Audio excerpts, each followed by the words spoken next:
Hi అండి. ఈరోజు వీడియోలో ఎదిగే ఆడపిల్లలకి ఆరోగ్యకరమైన రాగి లడ్డు ఎలా చేయాలో చూద్దాం. ఒక గిన్నె తీసుకోండి. వాటర్ గ్లాస్‌తో కాచి చల్లార్చిన పాలు, ఒక గ్లాస్ పాలు వేసుకొని, అదే గ్లాస్‌తో రాగి పిండి కూడా వేసుకొని బాగా కలుపుకోండి ఉండలు లేకుండా. ఇది పక్కన పెట్టుకోండి. స్టవ్ వెలిగించుకొని ఒక ప్యాన్ పెట్టుకొని, ప్యాన్ వేడెక్కినాక సిమ్‌లో పెట్టుకోండి. ఒక స్పూన్ నెయ్యి వేసుకొని, కొన్ని డ్రై ఫ్రూట్స్ వేసి వేయించినాక 2 స్పూన్లు నువ్వులు కూడా వేసి వేయించుకోండి. మీ దగ్గర నాన్ స్టిక్ గిన్నె ఉంటే తీసుకోండి. లేకపోయినా పర్లేదు, బాగానే వస్తుంది.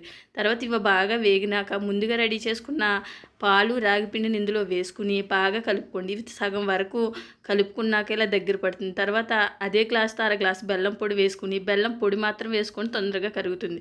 బాగా కలుపుతూ ఉంటే బాగా దగ్గరగా అవుతుంది. తర్వాత దీన్ని స్టవ్ ఆఫ్ చేసేసి కొద్దిగా చల్లారినాక కొద్ది వేడిగా ఉండగానే చేతికి నెయ్యి గాని, నూనె గాని రాసుకుని లడ్డూలా చుట్టుకోండి. నెయ్యి, నూనె రాయకపోయినా బాగానే వస్తుంది. ఇవి చాలా టేస్ట్‌గా ఉంటుంది. 2 రోజులు మాత్రం నిల్వ ఉంటుంది. ఎక్కువ రోజులైతే నిల్వ ఉండవు. అంతేనండి. వీడియో నచ్చినట్లయితే లైక్, సబ్స్క్రైబ్ చేసుకోండి.